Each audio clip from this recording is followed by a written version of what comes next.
So problemado guys, oh, pipi. Hey, pipi. So to ni resolve sa ni nga daghan na kay pinipi. Pag yun, oh. So, daghan sa mo ang kuwan ay pinipi gyud. So ato ning solve how to solve this one. Pag yun, oh. Ubay-ubay na gid siya guys. Pinipi.com. So bad talaga.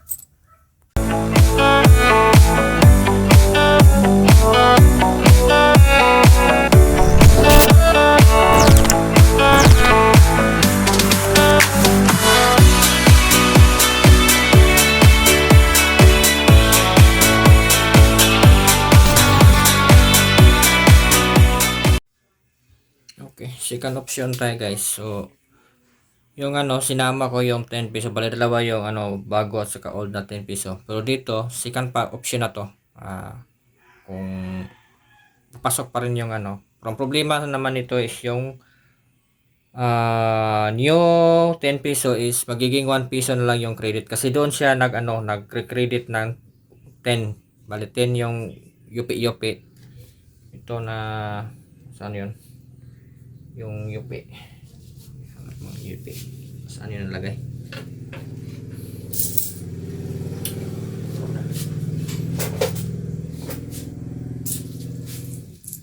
So itong yupi-yupi na to, ang credit nito is doon siya number 10 or saan yun, basta doon sa 10 siya yung bago na configuration mo.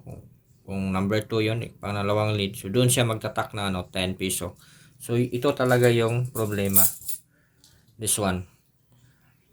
Parang nalilito yata yung Winslet dito. Kahit yung Yupi, yung credit niya is itong yung bagong So ang gawin natin ito is disable, bali 1 piso na lang to.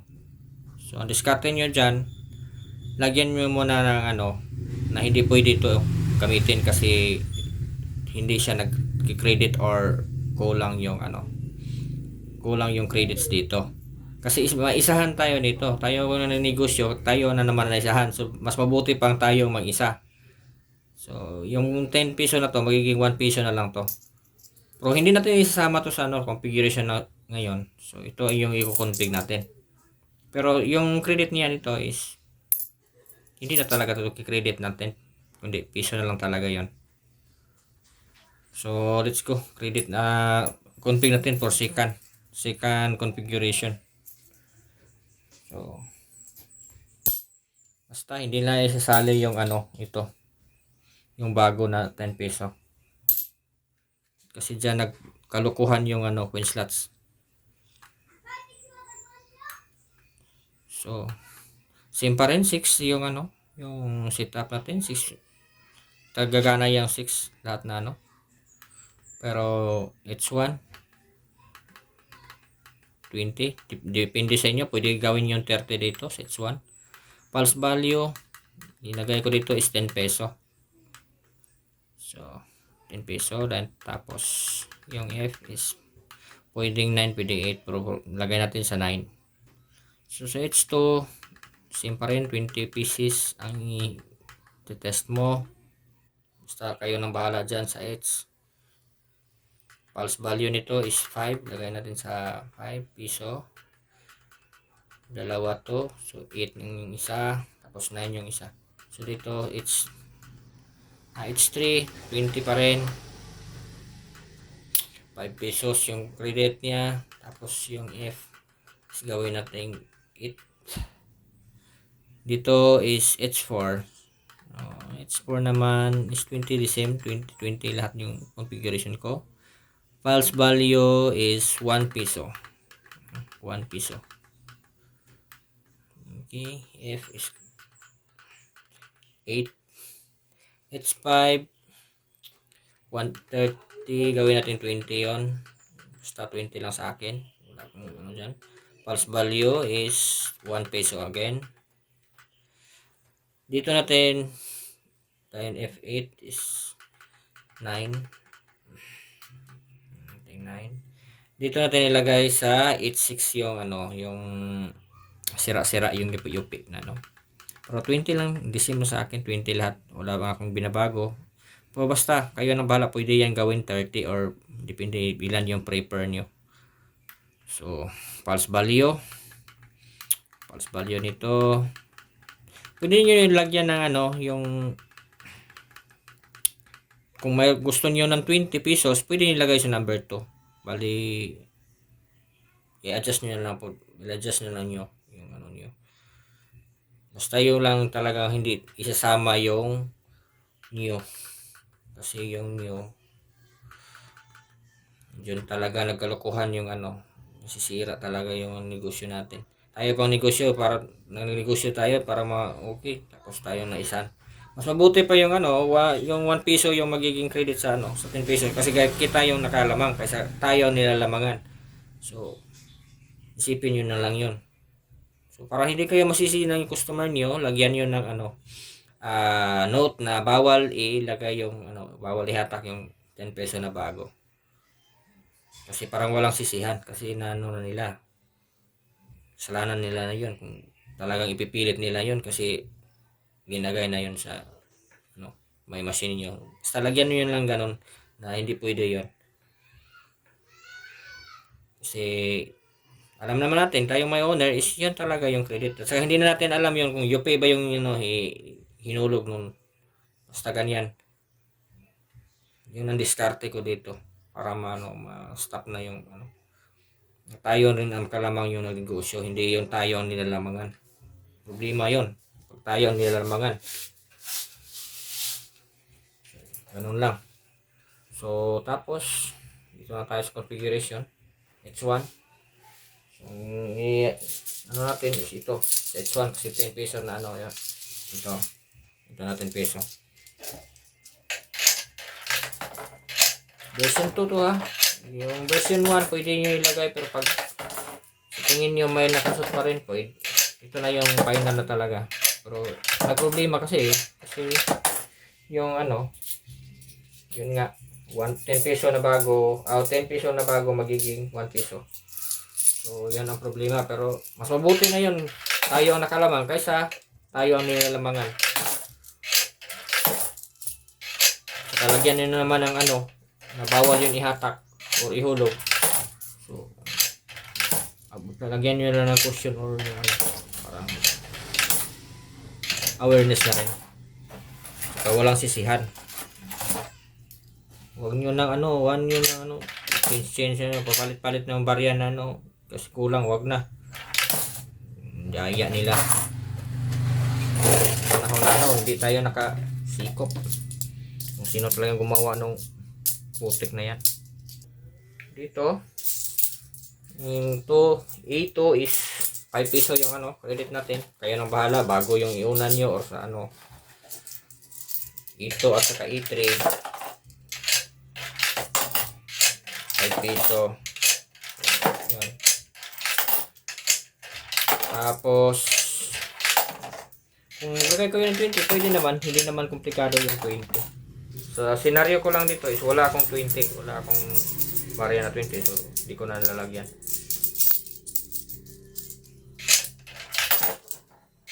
Hindi masyadong komplikado. Ginawa ko dito, yun na lang. Dalawa yung pagpilian nyo. Isasakripisyo nyo yung ano. Yung verse 1, okay naman, pero may lulusot talaga yung iba. May nakalusot. Na-try ko, may nakalusot pa rin.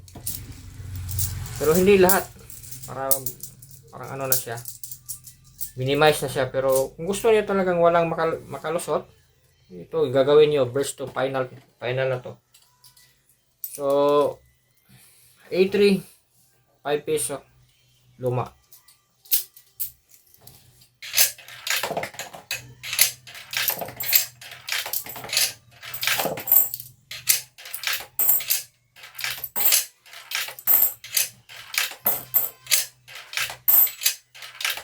Sabi nila pag ano ano yun bali ano yun yung pagmadali ng ano, paghatak daw ng ano, configuration, hindi daw yun masyadong masala. Pero sa tingin ko, orang wala naman yung epekto. Pag magkamali yan, kamali talaga eh. Yan ang problema. A4. Ang A4 natin is 1 piso. 1 piso yan. So kayo na rin bahala, bago ba yung sa unan nyo or yung ano na. Yan. Kayo nang bahala dyan. Basta yun ang mga coding.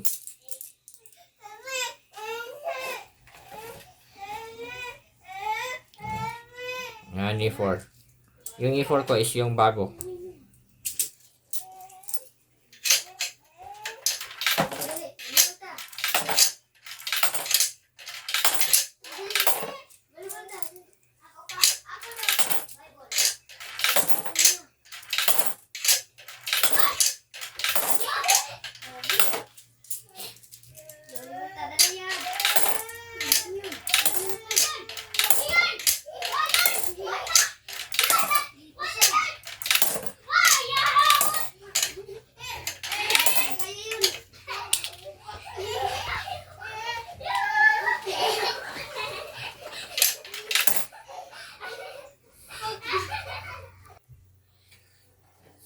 So A5 is 1 piso pa rin. So yung A5 ko is gito.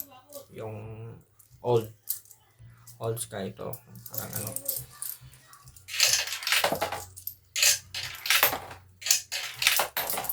So kung ano, may 20 piso kayo, pwede nyo na ihalo yung old sa new na piso. Lagay kayo ng slots na ano, pang 20 pesos kung gusto nyo. Basta hindi pwede dito sa verse 2 na to. Configuration is yung 20. 10 peso na. Sorry. Yung 10 peso na ano. Bago. Kasi minsan nag-credit siya doon. Sa verse 1. Yung verse 1 natin ano, pinakita. Yun na. Ang problema doon, hindi talaga 100%.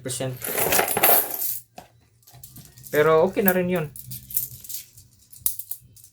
Makukunan pero gusto nyo na ano, basta pag dito na sa ano, yung verse to gamitin nyo, lagay nyo kayo ng cushion ng wifi window nyo, parang hindi kayo sisihon ni customer nyo. Ito na A6, ito na talaga yung hinihintay natin. Lahat na to. So, tara, subo natin, configure it.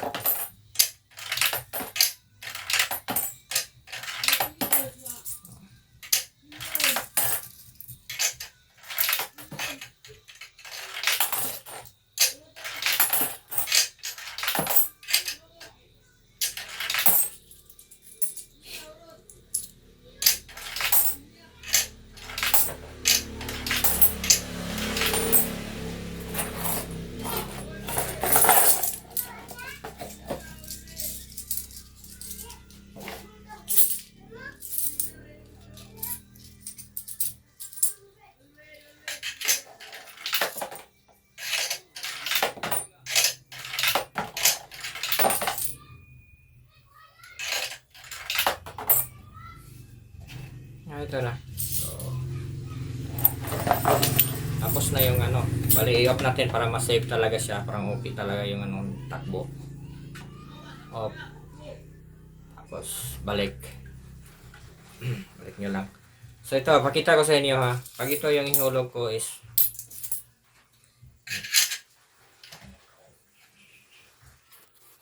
yan. Wait muna. Wait. Kasi muna. Wait na.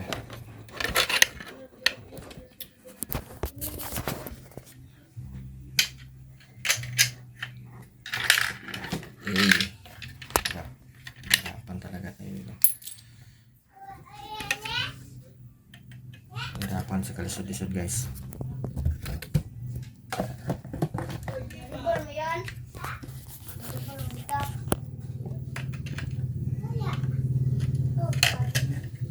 yan. Ayan, 1 piso yung ano. Bali, 1 piso yung credit niya sa ano, yung UP. Yung UP yan. Dami kong UP dito. Oh. Pero, muna, ito yung ano, bali, 10. Na, 10 to 10.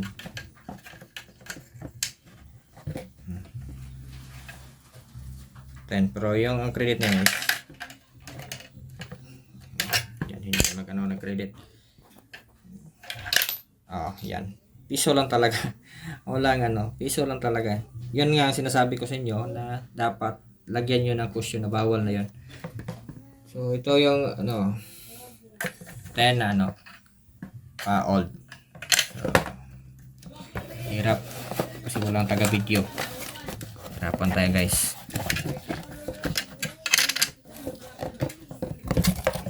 Yan. 10 na ano yan ha. 10. Yan o. Yan. 10 yan. So 10 talaga yung counting. Pero yung ano, yung new 1 piso na lang talaga. Kasi doon tayo naisahan. Yung mga ano, bindo natin. Diyan tayo naisahan. So, sana makatulong yun. Sa inyo. Dalawang ano, tutorial to. Pero yung isa, gagana naman yun. Hindi naman sasabi natin hindi gagana. Pero hindi lang 100% na ano, na hindi talaga papasok yung ano. 10 kasi pag ang ganito yung itong ano na to dito talaga pero hindi lahat ano magka-counting dito sa ano UP na yon so mayroon lang talagang pumapasok parang 80% 20% lang yung pumapasok ng 10 pesos so sa itong build up na to is wala talagang papasok na malaking oras tayo ang nakalamang dito sa pangalawang ano tutorial natin tayo ang nakalamang kaysa tayo ang linalaman nagnegosyo pa tayo tapos tayo ang nilalamangan so wala tapos hindi pa natin yung magamit hindi natin pambili ng pesa hindi wala talaga to GG tayo hindi tayo mag-GG yun lagyan nyo yung cushion tapos ihatak nila talaga wala tayong magawa walang change walang palit-palit dyan ala sila sa buhay nila gusto nila na ano ito yun na salamat sa ano panonood